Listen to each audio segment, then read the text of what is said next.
Hello and welcome to another edition of Motor Cars Enthusiasts. Right off the bat on today's show, yes, I'm back. It's been a week and a half, almost 2 weeks since I did a Motor Cars video. And here's the situation why. Because 2018's not been real great to the old Motor Cars Enthusiasts. Because we had some computer problems in the early part of the year. Made the trip to actually Kissimmee, Florida, which we didn't even shoot a video during that. And then I was working on a semi just a couple of weeks ago and took somewhat of a little tumble. Yes, been in the hospital for a handful of days, and now I'm finally on the road to recovery. At least I'm hoping so. So hopefully the rest of 2018 is a little bit better than the front half, because the front half's been a little bit of a pain, if you know what I mean. Now let's get on with the show, including the Alfa Romeo Quadrifoglio Stelvio edition. Yes, the Stelvio is the SUV for the Alfa Romeo group, and the Quadrifoglio version is the high-end version, the high-performance version from the folks over at Alfa Romeo. Now, if you want to get your grubby little mitts on one of these machines, the fastest SUV around the Nürburgring Nordschleife loop, you're going to have to shell out in the U.S. market $81,590 US. So if you want to get down to your FCA dealership or your Alfa dealership right away to get your hands on one of these machines.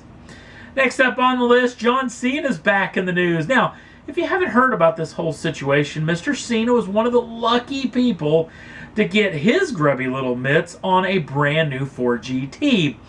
Now, the new Ford GT's been a situation where you got to fill out an application with the Ford Motor Company, and you got to be selected, jumping through a number of different hoops to get your hands on one of these vehicles. And Mr. Cena apparently jumped through all the hoops and actually received ownership of his machine, I think in early September of 2017. But by late September of 2017, Mr. Cena had grown weary of the automobile and sold it, apparently for quite the little profit. Now here's the trick. Ford Motor Company then launched into action, suing the wrestler, actor, slash whatever else you want to call him, because there apparently is, in the documentation and all the paperwork that you fill out, a little deal that says that you can't sell the car for an extended amount of time. Somewhere between a year or 2 years, depending on where you're looking. So supposedly Mr. Cena sold the car, not even having it a month, is somewhat of a breach of contract, which now had the Ford Motor Company suing Mr. Cena. Now, of course, here over the past several days, it's come out that Mr. Cena's lawyering group has gone over all the documentation, and of course, you guessed it, they're claiming there is nothing inside of any of the application or inside of any of the paperwork saying that you cannot sell the automobile. So we've got another tit for tat when it comes to the Ford Motor Company and John Cena. I'm assuming Mr. Cena's probably going to be filing a defamation of character lawsuit possibly in the future. So it's going to be interesting to see how long this is held up in the court system. So we'll definitely keep you in tune when we hear more about this particular situation. Next up on the list, Toyota showing off this teaser photograph ahead of the Geneva Motor Show, showing off what they're calling their brand new racer.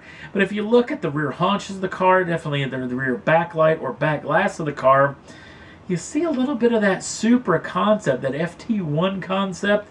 Yes, could we get to see a teaser of the brand new Supra, possibly in race car form? Because obviously you see that big fixed rear wing, which assuming is not going to be a part of the new Supra, but then again, maybe it could be. Obviously, a lot of photographs been floating all over the old internets showing off the new Supra, and of course its kissing cousin, the Z4 from BMW. Been testing quite a bit, and even though this partnership's been around for 4 or 5 years, finally going to get to see the fruits of this labor.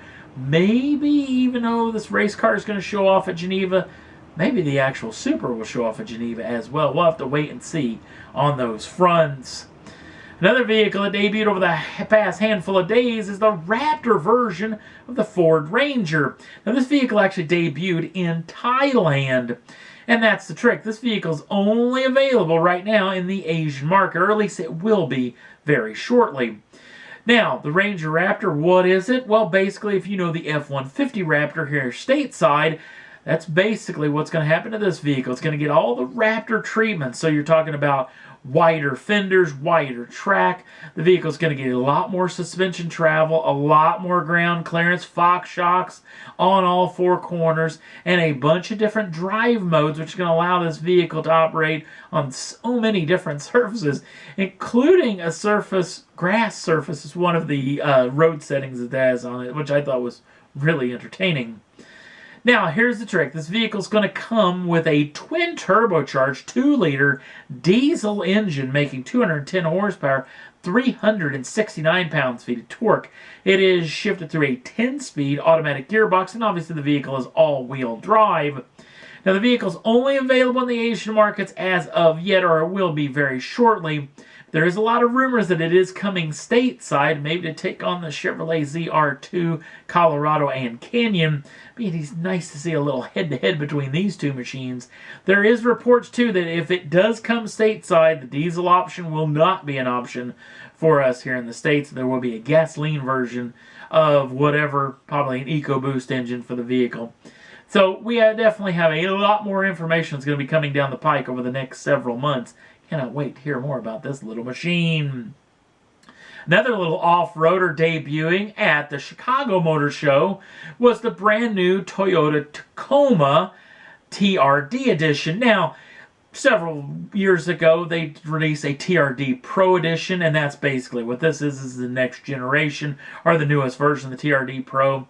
They obviously had a 4Runner version of this thing, and the full-size pickup truck as well. But I really want to talk about this vehicle because for the first time ever in a production vehicle, this vehicle is available with a snorkel, as you can see. Probably dominated the photograph, just like me when I first saw this deal. Now here's the trick. Toyota is calling this particular deal on their brand new TRD Pro edition of the Tacoma a desert breathing system. Basically, it's to actually cut down on the dust inside of the engine by moving the air inlet way up high on the vehicle so that when the dust settles, this vehicle can take on clean air. Yeah, I'm thinking the lawyer group, when they probably put this thing on, says you're going to have to put something in the system, something in the literature saying that, you know what, you can't take this vehicle underwater and use this snorkel to actually allow the vehicle to breathe so it doesn't flood out the engine, because obviously you're probably going to have a lawsuit on your hands down the road. But I thought that was a little on the hilarious side. Next up on the list, Jeremy Clarkson is in the news, and for something rather bit interesting. As we've all probably seen, the season-ending Grand Tour, and I'm going to have a review of that particular show coming up in the next several days. But Mr. Clarkson may be getting another little side gig. Now, Jeremy Clarkson's multifaceted. Obviously, he's had a streaming show, a television show. He's done DVDs. He's authored books. He's done columns in newspapers and magazines. He's done a lot of stuff. But he may have a brand new gig on his hands. The possibility of a TV game show host. Apparently, there's some rumors floating about that Jeremy Clarkson could be in the running to be the host of the reboot of Who Wants to Be a Millionaire. Now, I remember when Who Wants to Be a Millionaire was this huge sensation here stateside. I have to say the show was pretty doggone entertaining. But I have to say, with Clarkson at the helm and the type of, I don't know, talk back and whatnot that he's going to give to the contestants, possibly beating them down a tad bit verbally, it's going to make it must-see television. So I'm hoping this deal ends up being reality, but we'll have to wait and see on that front. And that's all there was that I thought was worth talking about for this edition of Motor Cars Enthusiast. Don't forget to like us over on the Facebook page. Links down in the show notes. Also, if you'd like to subscribe to the channel, you can do so at any time and get the first dibs on the brand new shows as soon as they come out. Thanks for watching. We'll see you again real soon.